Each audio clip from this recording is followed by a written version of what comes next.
बिस्मिल्लाहिर्रहमानिर्रहीम। अस्सलाम वालेकुम स्टूडेंट्स। एक्सरसाइज नंबर 6.1 हम कर रहे थे, जिसके हमने 5 क्वेश्चन कंप्लीट कर लिए हैं। आज इंशाल्लाह हम इसके रिमेनिंग सारे पार्ट्स कर लेंगे। क्वेश्चन नंबर 6, 7, 8, 9, 10, 11 ये सारे क्वेश्चंस बहुत आसान हैं और ये कुछ क्वेश्चन ऐसे हैं जो बिल्कुल एक्सरसाइज जो हमने पिछले यूनिट में की थी 5.3 उस जैसे हैं, कुछ डिफरेंट हैं। तो इनके तमाम के साथ साथ मैं तमाम जो इससे रिलेटेड कॉन्सेप्ट्स हैं वो बताता चला जाऊँगा। चलिए स्टार्ट करते हैं। क्वेश्चन नंबर 6 से देखें। क्वेश्चन नंबर 6 है, वो कहता है फॉर व्हाट वैल्यू ऑफ के is this the HCF of this and this. वो ये कह रहा है कि आपके पास x की क्या कीमत हो। ये आपको मैं ज़रा हाईलाइट करता हूँ। ये देखें, आपको k लिखा हुआ नज़र आ रहा होगा। वो कहता है k की किस कीमत के लिए ये वाला नंबर x+4 एक्सप्रेशन दी हुई है, ये HCF होगा इसका और इसका। देखें HCF क्या है। HCF होता है हाईएस्ट कॉमन फैक्टर। अब ये कॉमन फैक्टर का के अंदर जो फैक्टर का वर्ड है इसको आप समझें, इसका क्या मतलब है। ये मैं आपको पिछले लेक्चर्स में समझा चुका हूँ, बल्कि जो मैंने इस एक्सरसाइज का पहला लेक्चर दिया था उसमें मैंने हाईएस्ट कॉमन फैक्टर को अच्छी तरह एक्सप्लेन किया था। एक दफ़ा आप उसको दोबारा देख सकते हैं। फिर भी इससे रिलेटेड जो इस क्वेश्चन में इस्तेमाल हो रहा है मैं थोड़ा सा आपको एक्सप्लेन करता हूँ।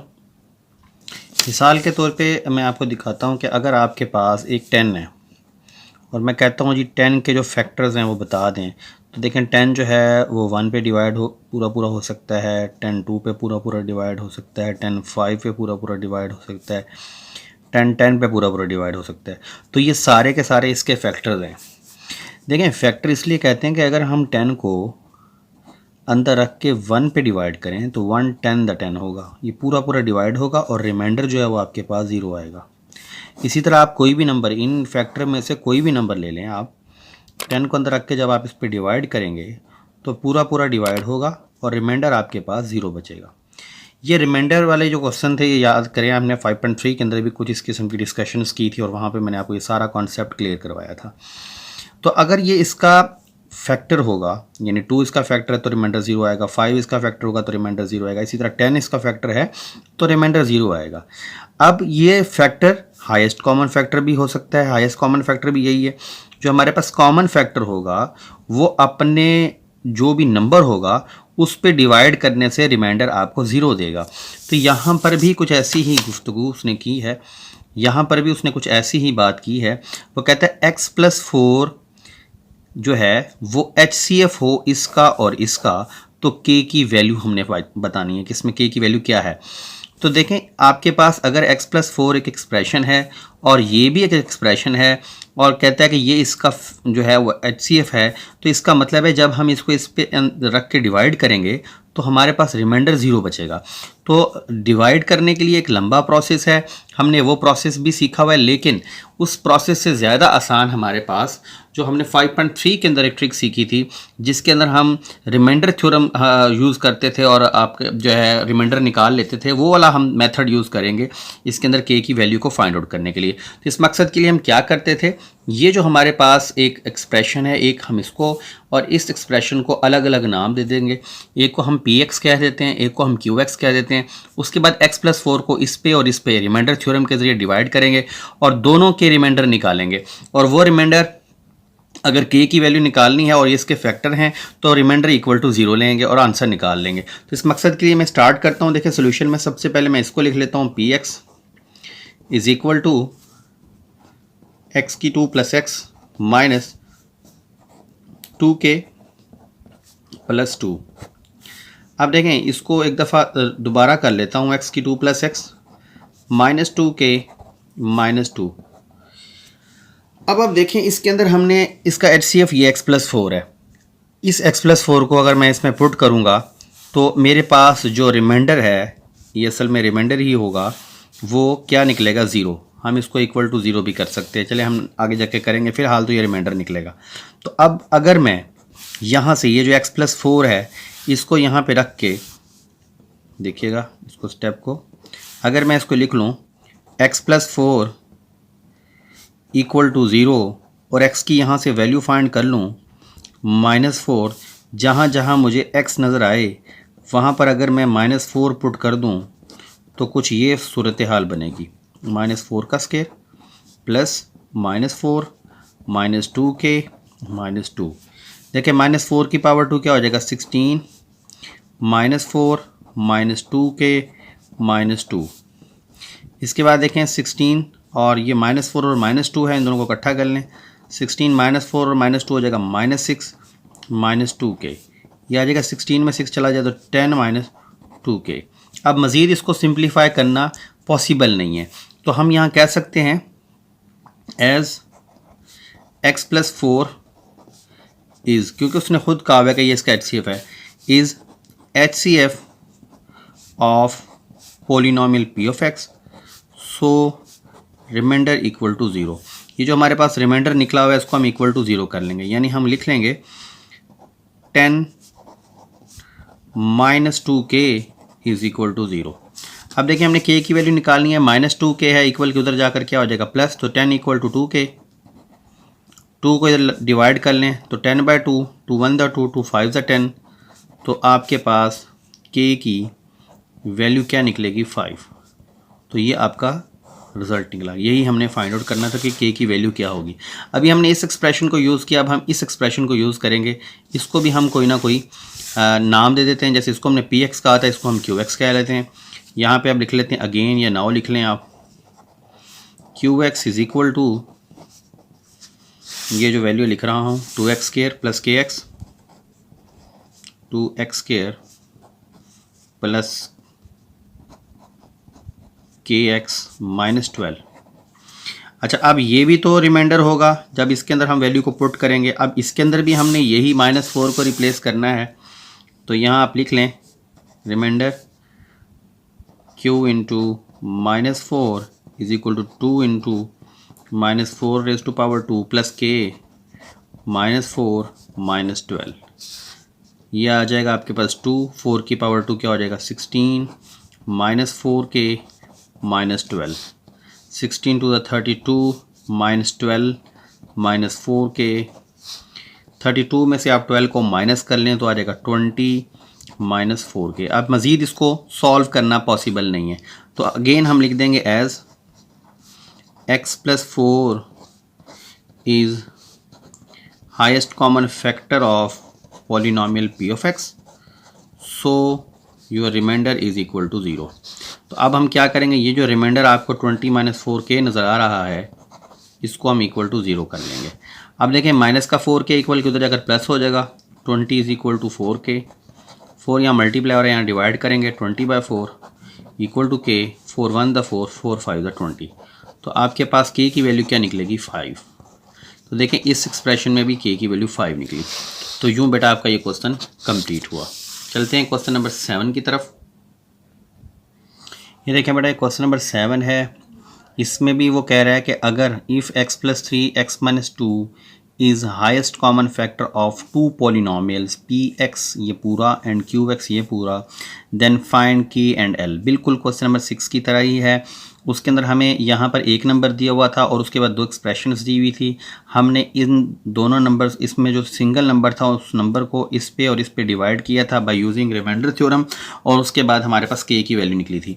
लेकिन इस क्वेश्चन के अंदर आपके पास ये दो वैल्यूज़ हैं। अब इन दोनों को हमने कैसे पुट करना है, इसका वैसे तो बुक में और आपकी जो की बुक्स वगैरह हैं उनमें मुख्तलिफ मेथड्स दिए हुए, लेकिन मैं आपको बहुत आसान मेथड के साथ समझाऊँगा। इंतहाई तवज्जो के साथ देखिएगा सॉल्यूशन। सबसे पहले देखें, अगर px और qx ये भी और ये भी इसके HCF हैं, तो इसका मतलब है कि अगर इसको इस पे डिवाइड किया जाए तो हमारे पास रिमाइंडर 0 आएगा। लेकिन अब देखें पिछले क्वेश्चन में तो हम क्या करते थे, x+3 इक्वल टू 0 या x - 2 इक्वल टू 0, जो भी हमारे पास नंबर था उसको इक्वल टू 0 करके एक नंबर निकाल के हम पुट करते थे और हमारा रिमाइंडर जो है वो 0 निकलता था।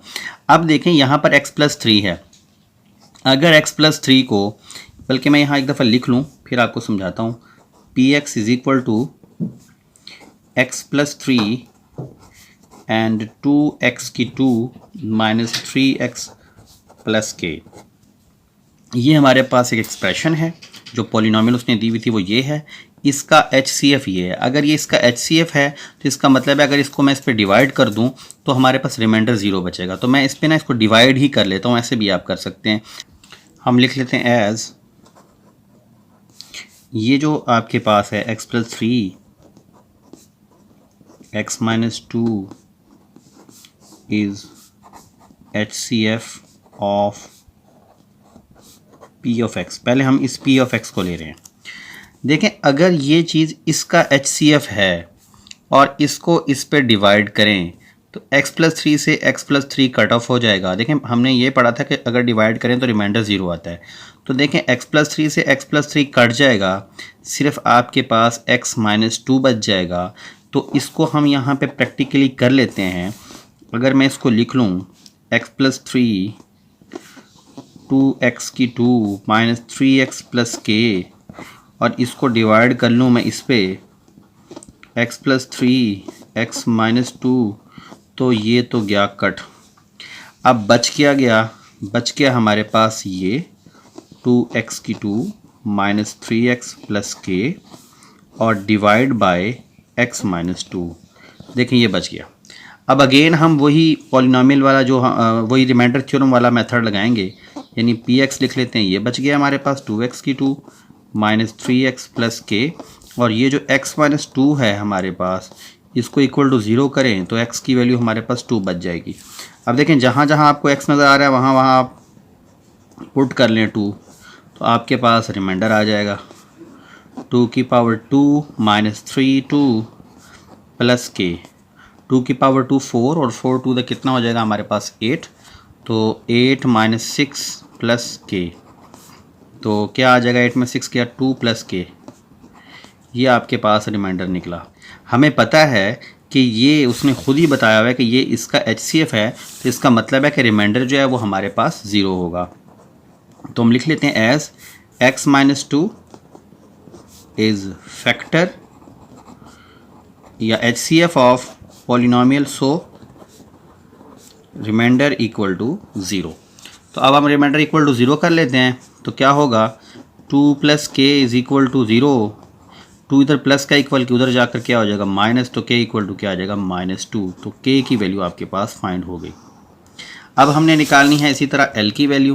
तो l की वैल्यू फाइंड आउट करने के लिए भी हम इसी तरह करेंगे। देखें अब हमने qx को अगर यूज़ करना है तो qx को जैसे इसको डिवाइड किया था qx को हम इस पर डिवाइड कर लेंगे। तो अगेन लिख देते हैं as x+3 x minus 2 is HCF of qx। तो यही बात मैं यहाँ लिखता हूँ अगेन, या नाउ लिख लें यहाँ पे again as x+3 x minus 2 is highest common factor of qx। तो क्या होगा, तो हम इसको लिख लेते हैं जैसे मैंने यहाँ लिखा था। अब qx वाली वैल्यू लिख लेते हैं। पहले qx की वैल्यू हमारे पास है x माइनस 2 और 3x की 2 प्लस 7x माइनस l। इसको डिवाइड कर लें इस पे क्योंकि ये इसका फैक्टर है। तो देखिए बिल्कुल पिछले क्वेश्चन की तरह x माइनस 2 से x माइनस 2 अब की बार कट जाएगा। जो रिमेनिंग है उसको हम दोबारा लिख लेते हैं। वो बचा हुआ है हमारे पास 3x की 2 plus 7x minus l divide by x plus 3। तो यहाँ से हम देखें इसको पॉलिनोमियल लिख लेते हैं दोबारा। px is equal to 3x। ये अब हम रिमाइंडर थ्योरम यूज़ कर रहे हैं 5.3 में जो हमने पढ़ा था। और ये x+3 इक्वल टू 0 ले लें। x की वैल्यू आपके पास -3 आ जाएगा, तो आप यहाँ पर -3 पुट करेंगे तो आपके पास रिमाइंडर आएगा 3 into -3 square plus 7 into -3 minus l।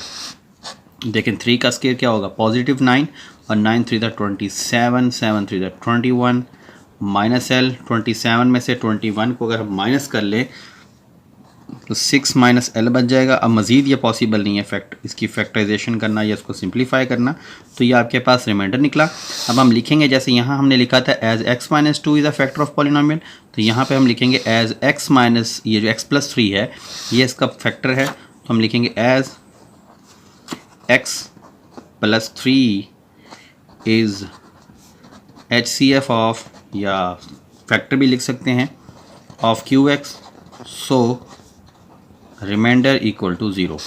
तो क्या होगा, ये जो आपका रिमाइंडर है 6 माइनस l, इसको हम कहेंगे ये इक्वल टू 0 है। अब देखें 6 निकालना है, माइनस l इधर आकर प्लस का हो जाएगा, तो हम लिखेंगे 6 is equal to positive l। तो ये आपके पास l की वैल्यू निकलेगी। तो तो ये क्वेश्चन आपका कंप्लीट हुआ। क्वेश्चन नंबर 7 के बाद क्वेश्चन नंबर 8 की तरफ चलते हैं।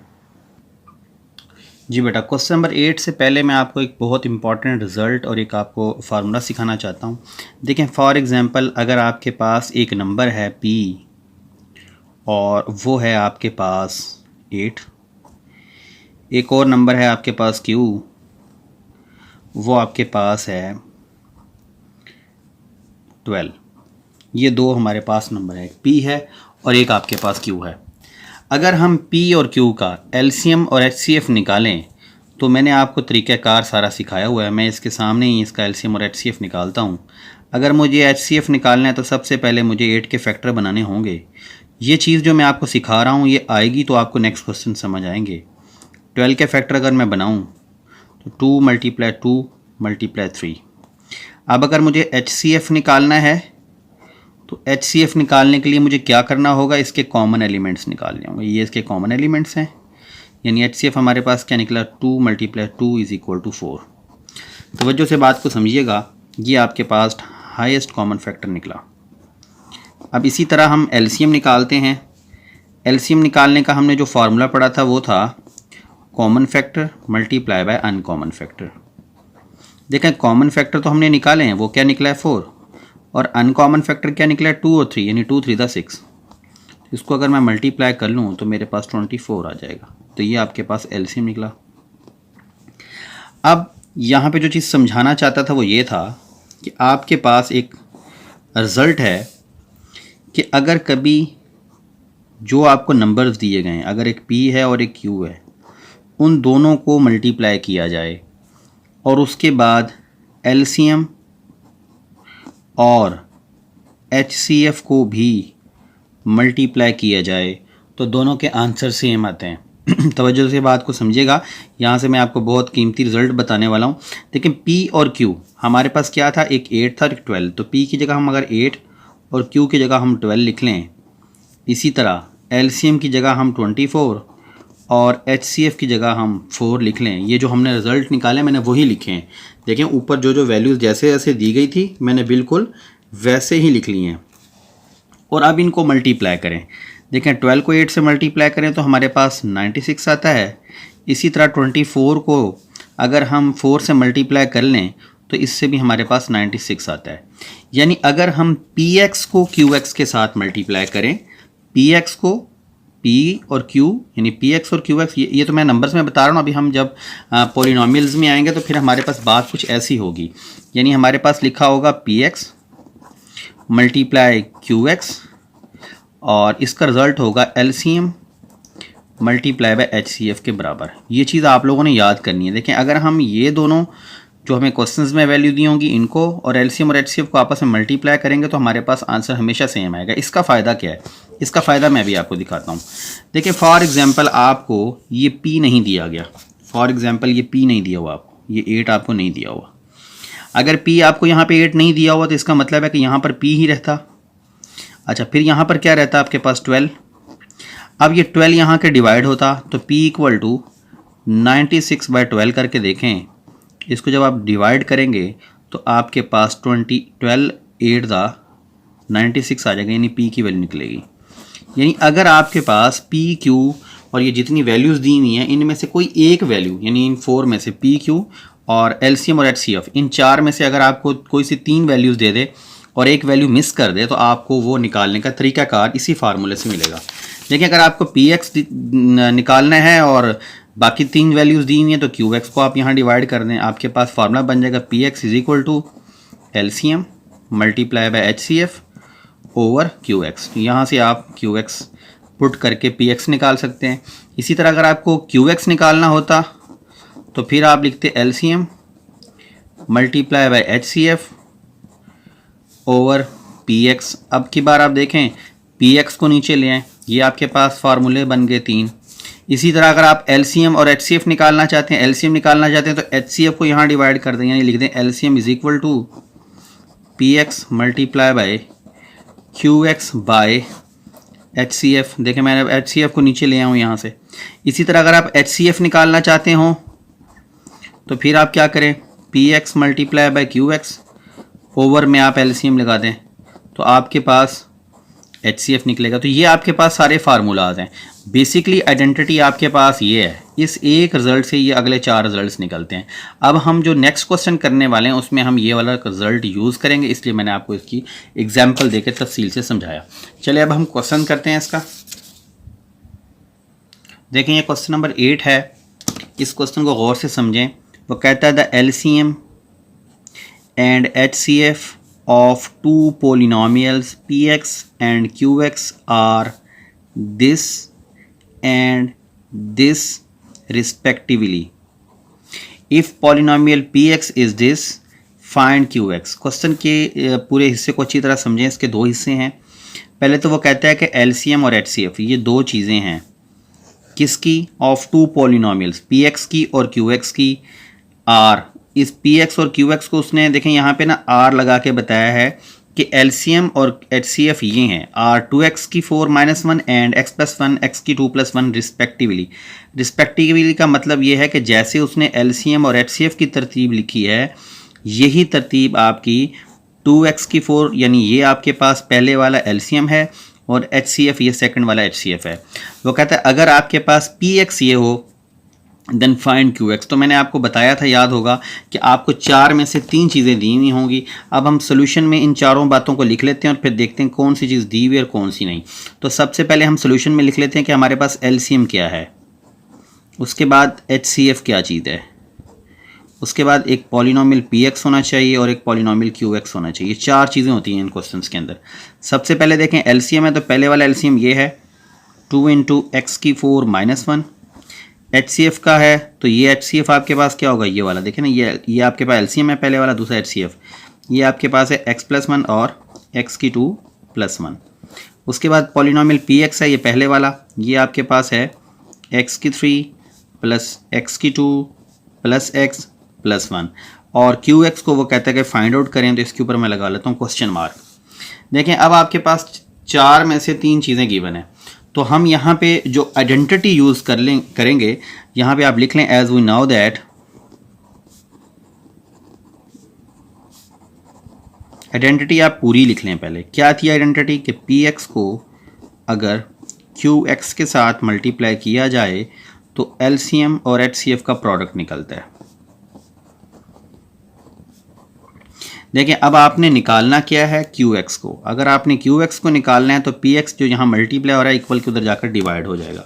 तो इसको लिख लें हम, qx इधर ही रहेगा, इधर लिख लेंगे LCM multiply HCF over polynomial of x। अब इसमें हमने वैल्यूज़ को पुटअप करना है। qx वैसे रहेगा, देखिए LCM की वैल्यू ये है 2x की पावर 4 - 1, तो यहाँ लिखेंगे 2 × x की पावर 4 - 1 मल्टीप्लाई HCF की वैल्यू ये है, इसको पुट कर लें x + 1 और x की 2 + 1 ओवर में px की वैल्यूज आएंगी, वो ये हैं x की पावर 3 x की पावर 2 + x + 1।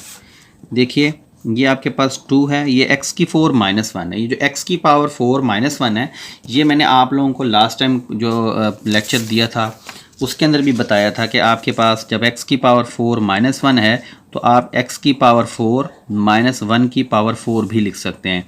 और इसको आप लिख लें x की 2 का होल स्क्वायर, इसको लिख लें 1 की 2 का होल स्क्वायर। देखिए फर्स्ट का स्क्वायर माइनस सेकंड का स्क्वायर है, तो इसको आप एक दफ़ा प्लस का लिख लेंगे और एक बार इसको आप माइनस का लिख लेंगे। ये चीज़ मैंने आपको लास्ट टाइम सिखाई थी और मज़ीद इसको और भी सिंप्लीफाई करेंगे हम, तो वो मैं यहाँ करने लगा हूँ। देखें इसको एक दफ़ा लिख लूँगा x की 2 + 1 और x की 2 - 1। तो ये जो सिंप्लीफिकेशन होती है ये बार बार करने वाली नहीं होती कि आप देखें 1 2 3 4। अब यहाँ पर 4 स्टेप मैं मज़ीद नहीं करूँगा, ये चीज़ आपको अंडरस्टैंड होनी चाहिए कि x की 4 - 1 को हमने ऐसा ही लिखना है। तो ये मैंने लिख दिया। अब ये देखें x + 1 वैसे आ जाएगा, ये x की 2 + 1 भी वैसे ही आ जाएगा ओवर में। देखें यहाँ पे आपके पास जो x की 3 + x की 2 है इसमें पेयर बना हुआ है, इन दोनों में अगर हम x की 2 कॉमन निकाल लें तो मेरे पास अंदर रिमेनिंग बचेगा x + 1 और इन दोनों में अगर मैं 1 कॉमन निकाल लूँ तो बाकी बच जाएगा x + 1। एक स्टेप और देखें 2 x की 2 + 1, ये देखें x की 2 - 1 है, तो इसको एक बार हम प्लस का और एक बार इसको हम माइनस का राइट कर सकते हैं। जो रिमेनिंग बच गया उसको फिर लिख लें, ये चीज़ हमने लिखी। देखिए इसकी जगह पर मैंने यहाँ बस चेंजिंग की है, बाकी सारा सेम लिखा है। ओवर देखिए ये x+1 सेम है, इसको आप एक बार लिख लें फ्रैक्शन में, और x⁴ को एक बार लिख लें। इस स्टेप के बाद कुछ वैल्यूज़ आपके पास कट रही होंगी। देखें x⁴ से आप ये काट दें और x+1 से आप ये काट दें, तो जो रिमेनिंग बच गया उसको आप दोबारा लिख लें 2 x⁴ x+1 और x-1, यही आपका रिजल्ट है। लेकिन इसको हम क्लोज फॉर्म में लिखेंगे। दोबारा इसको कंप्लीट बना लेते हैं। देखें x⁴ एक प्लस का एक माइनस का, तो x⁴ यानी फर्स्ट का स्केयर माइनस सेकंड का स्केयर। 1 का स्केयर लगाने की ज़रूरत नहीं, ऐसे भी लिख सकते हैं। देखें 2, अब फिर एक दफ़ा प्लस का एक माइनस का है, तो x⁴ -1 आ जाएगा, यानी 2 ये फर्स्ट वाली का वैल्यू का स्केयर करेंगे तो ये देखें 4 आ जाएगा, प्लस माइनस माइनस और 1 का स्केयर 1, तो आपके पास ये क्यूब निकल आया और यही आपका आंसर है। देखिए इसका पार्ट नंबर 9 देखें, वो भी कुछ ऐसा ही है। ये देखिए बेटा क्वेश्चन नंबर 9 है, ये भी बिल्कुल वैसा ही था। इसमें भी देखिए उसने कहा लेट px अगर आपको ये दिया हुआ हो एंड qx आपको ये दिया हुआ हो, इफ़ द HCF अगर वो कहता है कि HCF of px and qx यानी इन दोनों का HCF अगर आपके पास ये हो, देन फाइंड LCM, तो LCM आपने फाइंड आउट करना है। तो मैंने आपको क्या बताया था, 1 2 3 एंड 4 आपको जो वैल्यूज़ हैं उनमें से कोई सी 3 वैल्यूज़ दी हुई होंगी और आपने 4th निकालनी होगी। तो देखें px की वैल्यू मैंने यहाँ से देख के लिख ली, qx की वैल्यू लिख ली और HCF की वैल्यू लिख ली, और LCM हमने फाइंड आउट करना था, वो मैंने उसके आगे क्वेश्चन मार्क लगा दिया। और उसके बाद मैंने फार्मूला भी लिख लिया, as we now that px multiply qx is equal to HCF multiply LCM। px को qx या qx को px की जगह, HCF को LCM या LCM को HCF की जगह लिख लें तो ये फार्मूला ख़राब नहीं होता, बिल्कुल ठीक है। अब अगर आपने LCM निकालना है तो HCF को यहाँ डिवाइड करेंगे तो आपके पास फार्मूला कुछ ऐसा बन जाएगा कि LCM इज इक्वल टू, देखें LCM बच जाएगा, HCF इन दोनों के नीचे आएगा, तो हम लिखेंगे px multiply qx over HCF। इस तरह भी लिख सकते हैं कि LCM को आइए HCF को इधर ले जाएं, तो मैं एक ही वक्त में HCF को इधर भी ले गया और इस वाली वैल्यू को मैंने उठाकर ऐसे भी लिख लिया है। अब देखें इसमें मैंने वैल्यूज़ को पुट करना है, पुटिंग द वैल्यूज़, LCM आपने फाइंड आउट करना है इस क्वेश्चन में। देखें पहले px है, px की वैल्यू ये है, इसको पुट कर लें 10 x⁴ - 9 इंटू x⁴ - 3x + 2। उसके बाद आप qx की वैल्यू पुट करें, qx की वैल्यू ये है 10x into x + 3 and x - 1 whole square over में HCF आएगा, HCF आपके पास ये है 10 इंटू x + 3 एंड x - 1। ये आपकी वैल्यूज़ पुटअप हो गई। अब हमने इसको फैक्टराइज करके सिंप्लीफाई करना है। वैसे ये अगर देखा जाए तो x - 1 से x - 1 का ये स्केयर काट दें, x + 3 से x + 3 काट दें और 10 से 10 काट दें, जो रिमेनिंग बच जाएगा वही आपका आंसर होगा। लेकिन थोड़ा सा क्योंकि हमने बुक को फॉलो अप करना होता है तो बुक वाला आंसर निकालने के लिए इसको मैं मज़ीद थोड़ा सा सिंप्लीफाई करूँगा। वैसे मैं आपको इसकी शॉर्ट फॉर्म भी बता देता हूँ, आप लोग वो भी कर सकते हैं, लेकिन बेहतर ये है कि आप पूरा करें। देखें इसको अगर मैं इसके बाद एक स्टेप करता हूँ, अगर मैं देखें ये 10 से 10 काट दूँ, x + 3 से x + 3 काट दूँ, x - 1 से इसका स्केयर काट दूँ, तो रिमेनिंग बच जाएगा 10 x⁴ - 9 x⁴ - 3x + 2 और ये एक x बचा हुआ है उसको इधर लगा दें, 10x बना दें, तो ये आपका आंसर आ गया। साथ में ये x - 1 लगा दें। लेकिन बुक में असल में उसने इसको भी फैक्टराइज किया हुआ है, इसको भी फैक्टराइज करके फिर आंसर को लिखा हुआ है, तो आप ये आंसर भी लिख सकते हैं, लेकिन बेहतर ये है कि आप इसको थोड़ा मज़ीद सिंप्लीफाई करें। देखिए यहाँ पर हम इस x⁴ - 9 को फर्स्ट का स्केयर माइनस सेकंड का स्केयर लिख सकते हैं, x⁴ - 3 लिख लेंगे। इसके बाद आपके पास देखें ये एक आपके पास जो एक्सप्रेशन है ये फैक्टराइजेबल है, इसके हम फैक्टर बना लेंगे। 2 कैसे फैक्टर बनाने के 3 आ जाए, तो वो बनेगा x⁴ - 2x - x + 2। इसके बाद ये डॉट 10x वैसे लिख लें, x + 3 भी वैसे ही आ जाएगा, और ये x - 1 के स्केयर का मतलब है कि x - 1 आपके पास 2 बार है। इसके बाद देखिए ओवर में क्या आ रहा है आपके पास, ये एज इट इज़ आपने राइट कर लेना है, 10 इंटू x + 3 और x - 1। इसके बाद दोबारा इसको मैं लिख रहा हूँ 10, ये देखें फर्स्ट का स्केयर माइनस सेकंड का स्केयर है, इसको एक बार आप प्लस का लिख लें, एक बार इसको माइनस का लिख लें। उसके बाद ये जो आपके पास एक्सप्रेशन बनी हुई है इसके अंदर से आपने कुछ कॉमन निकालना है, x कॉमन आ जाएगा तो आपके पास x - 2 बच जाएगा, और इसके बाहर देखें माइनस है तो आपके पास अंदर साइन चेंज हो जाएगा जब कॉमन निकालेंगे तो। इसके अलावा ये 10x भी वैसे आ जाएगा, x + 3 x - 1 x minus one वैसे ओवर में आपके पास आ रहा है 10 into X plus three x minus one. इसके बाद आप देखें ये आपके पास जो x माइनस वन से काट दें, x प्लस थ्री से x प्लस थ्री काट दें, 10 से 10 काट दें, जो बच गया उसको लिख रहा हूँ ये वाला 10।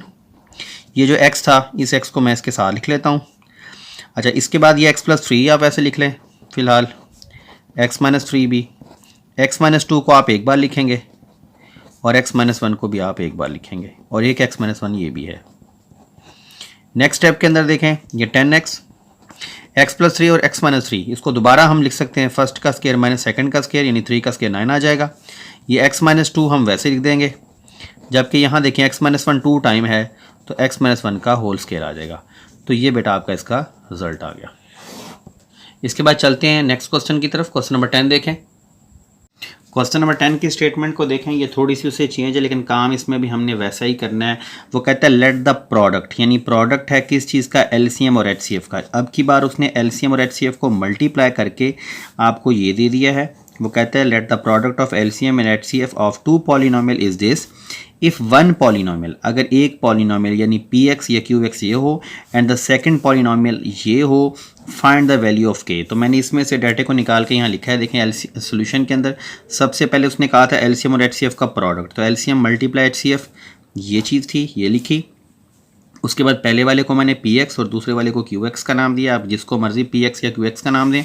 इसके बाद फार्मूला हमारे पास था एज वी नाउ दैट, तो मैंने लिखा LCM multiply HCF is equal to P X multiply by Q X. अब इसमें हम वैल्यूज़ को पुटअप करते हैं। एलसीएम और एचसीएफ का जो प्रोडक्ट है वो ये है, इस साइड पे हम ये लिख लेते हैं एक्स प्लस थ्री का square into x minus two और एक्स प्लस फाइव, जबकि इक्वल के इस तरफ पी एक्स की वैल्यू जो है वो है x plus three x minus two और एक्स की two plus K X plus 15। इस क्वेश्चन में हम करने क्या जा रहे हैं, इस क्वेश्चन में हमने वैल्यू ऑफ के निकालनी है, यानी यहाँ पे आपको जो ये के नज़र आ रहा है ये आपने फाइंड आउट करना है। अगर आपने के निकालना है तो के निकालने के लिए आपने ये जो इतनी आपके पास ये बॉडी है इसको आपने यहाँ रहने देना है और ये सारा कुछ 1 बाय 1 आप यहाँ से उठाते जाएंगे और आखिर में सिर्फ के बच जाएगा। देखें ये जो आपने यहाँ से किसी भी वैल्यू को इस तरफ शिफ्ट करना है तो उसको शिफ्ट करने का तरीका कार क्या है आपको पता है, यहाँ मल्टीप्लाई और यहाँ पर डिवाइड होता है। ये देखें ये एक्स प्लस थ्री का स्केयर है, मैं एक स्टेप और कर लेता हूँ। एक्स प्लस थ्री के स्केयर का मतलब है एक्स प्लस थ्री 2 टाइम है और ये आपके पास एक्स माइनस टू और ये एक्स प्लस फाइव। देखें अब मैंने ये चीज़ अगर निकालनी है तो ये एक्स प्लस थ्री और एक्स माइनस टू यहाँ मल्टीप्लाई हो रहे हैं, यहाँ के डिवाइड हो जाएंगे, इसको यहाँ नीचे लिख लेंगे x plus three into x minus two is equal में बच गया एक्स की two plus K X plus 15। देखें आप इस पूरी बॉडी को इस तरफ और इसको इस तरफ भी लिख सकते हैं, यानी पी एक्स क्यू एक्स इस तरफ लिख लें और एलसीएम एचसीएफ इस तरफ लिख लें, कोई फ़र्क नहीं है। मैंने वैसे ही आपको समझाने के लिए इस तरह लिख लिया है। अगर आप इधर इस वाली बॉडी को इस तरफ और इस वाली बॉडी को इस तरफ लिख लें तो फिर भी क्वेश्चन बिल्कुल ठीक होगा। देखें एक्स प्लस थ्री से एक्स प्लस थ्री काटें, एक्स माइनस टू से एक्स माइनस टू काटें, जो रिमेनिंग बच गया उसको मैं एक दफ़ा फिर राइट करता हूँ। X plus three into X plus five is equal to X की two plus K X plus 15। देखिए इन दोनों ब्रैकेट्स को अब आपने सॉल्व कर लेना है, पहले मल्टीप्लाई कर लेना है। x को x से मल्टीप्लाई करेंगे तो आपके पास x की 2 आएगा, x को 5 से मल्टीप्लाई करेंगे 5x, 3 को x से मल्टीप्लाई करेंगे 3x, 3 को 5 से मल्टीप्लाई करेंगे 15 इक्वल में x की 2 प्लस के एक्स प्लस 15। फिर देखें ये x की 2 है, 5 प्लस 3 कितना हो जाएगा 8x plus 15 is equal to x की 2 प्लस के एक्स प्लस 15। देखिए यहीं से हमें पता लग रहा है कि के की वैल्यू क्या है। देखें अगर हम x की 2 से x की 2 15 को 15 से कट ऑफ करें तो कंपेयर करें तो यहाँ पे x है और k की जगह पर क्या है 8 है, लेकिन क्योंकि हमने प्रॉपर करके दिखाना होता है इसलिए हम सिर्फ के एक्स को यहाँ रहने देंगे और इन दोनों वैल्यूज़ को इक्वल के इधर ले आएंगे। जब ये दोनों वैल्यूज़ इक्वल के इस तरफ आएंगी तो इनके साइन चेंज हो जाएंगे, ये x की 2 इधर आकर माइनस एक्स की 2 हो जाएगा, देखें प्लस 8x प्लस 15 और ये 15 भी इधर आकर माइनस 15 हो जाएगा, इक्वल में बच जाएगा के एक्स। माइनस 15 से माइनस प्लस 15 और x की 2 से x की 2 कट ऑफ कर दें तो आपके पास बच गया 8x इज इक्वल टू के एक्स। देखें आपने k की वैल्यू निकालनी है, ये आपके पास 8x है तो ये x को यहाँ डिवाइड करवा दें, 8x by X is equal to K, x से x कट ऑफ हो जाएगा तो 8 इक्वल टू आपके पास क्या बच जाएगा k। तो ये आपके पास k की वैल्यू निकली। तो ये आपका बेटा क्वेश्चन कंप्लीट हुआ। लास्ट क्वेश्चन की तरफ चलते हैं एक्सरसाइज के। क्वेश्चन नंबर 11 में कहता है Waqas wish to distribute 128 bananas and also 176 apples equally among a certain number of childrens. वो कहता है कि वकास का दिल कर रहा है, वो उसकी ख्वाहिश है कि वो तकसीम करे 128 बनाना और 176 176 apples equally among a certain number of children, एक ख़ास नंबर ऑफ स्टूडेंट्स में या चिल्ड्रंस में। Find the highest number of children, तो वो highest number of childrens find out करें। Who can get the fruit in this way, वो कहता है कि आप ऐसा करें कि आपके पास जितने भी नंबर ऑफ स्टूडेंट्स आएँ, चाहे आप 10 हैं 15 हैं 20 हैं, वो भी हमें पता नहीं है, हम निकालेंगे तो हमें पता लगेगा, लेकिन जितने भी नंबर ऑफ चिल्ड्रंस हों उसमें आप बनाना और एप्पल्स को जब डिस्ट्रीब्यूट करें तो जितने बनाना पहले बच्चे को मिलें उतने ही दूसरे को मिलें, उतने ही तीसरे को मिलें, उतने ही सबको मिलें, और फिर एप्पल्स भी उसी लिहाज से सबको एक जैसे मिले। तो इस मकसद के लिए हमें हाईएस्ट कॉमन फैक्टर निकालना होगा। चलें मैं इसको करके दिखाता हूँ। ये देखें बेटा, ये बनाना और एप्पल्स मैंने लिख लिए हैं। इसका HCF निकालने का क्या तरीका है, इन दोनों की आपने फैक्टराइजेशन कर लेनी है। तो सबसे पहले आप लिख लें 128 इज़ इक्वल टू, इसके पहले हम फैक्टर्स बना लेते हैं। 128 के फैक्टर बनाने हैं तो बहुत आसान है। देखें 128 लिखें और इसको यूँ 2 पे डिवाइड करना शुरू कर दें। 2 6 12, 2 4 8, 2 3 6, 2 2 4, 2 16, 2 8, 2 4 और 2 2 4, 2 1 2।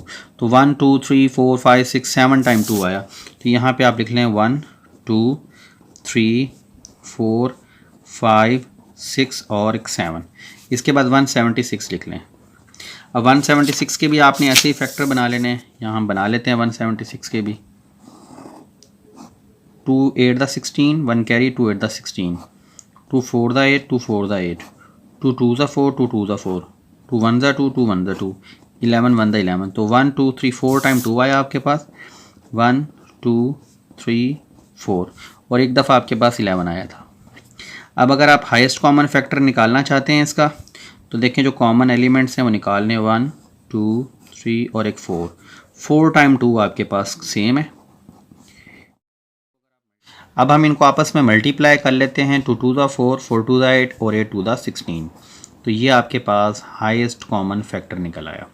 ये हाईएस्ट कॉमन फैक्टर ही इसके नंबर ऑफ़ चिल्ड्रंस हैं, यानी नंबर ऑफ़ चिल्ड्रंस जो निकालने थे हमने कि कितने बच्चे ऐसे होंगे जिनको हमारे एक जितने बनानाज और एप्पल्स मिलेंगे, वो नंबर ऑफ़ चिल्ड्रन 16 होंगे। क्या मतलब है इस बात का? इस बात का मतलब ये है कि 128 बनाना और 176 एप्पल्स को अगर हम बच्चों में तकसीम करें तो 16 बच्चे ऐसे होंगे जिनको एक जितने ही बनाना और एप्पल्स मिलेंगे। तो अगर आप ये भी चेक करना चाहें कि इस बात का क्या मतलब है, तो क्वेश्चन के बाद मैं थोड़ा सा आपको मज़ीद इसको एक्सप्लेन करता हूँ कि अगर आपके पास बनानाज हैं वो हैं 128 और एप्पल्स अगर आपके पास देखे जाएँ तो वो 176 है। अगर हम दोनों को 16 पे डिवाइड कर देते हैं, देखें अगर मैं 128 को 16 पे डिवाइड करता हूँ तो ये मेरे पास आ रहा है 8। इसी तरह अगर 176 को मैं 16 पे डिवाइड कर रहा हूँ तो ये मेरे पास आ रहा है 11। यानी 8 बनाना और 11 एप्पल पहले बच्चे को मिलेंगे, 8 बनाना और 11 एप्पल दूसरे बच्चे को मिलेंगे, इसी तरह तीसरे बच्चे को मिलेंगे। यानी हर बच्चे को, हर नंबर ऑफ़ चिल्ड्रन को, ये पहले चिल्ड्रन को मिलेगा चिल्ड्रन 1, फिर 8 और 11 चिल्ड्रन 2, फिर 8 और 11 चिल्ड्रन 3, ऐसे ये टोटल 16 बच्चों को एक जितने मिलेंगे, ना इससे ज़्यादा और ना इससे कम। तो यूँ बेटा आपका क्वेश्चन नंबर 11 कंप्लीट हुआ और बल्कि आपकी पूरी एक्सरसाइज कंप्लीट हो चुकी है। ये तमाम क्वेश्चंस अच्छी तरह करें और इंशाल्लाह हम नेक्स्ट लेक्चर में नेक्स्ट एक्सरसाइज के साथ मिलेंगे। आज के लिए बस इतना ही। अल्लाह हाफिज़।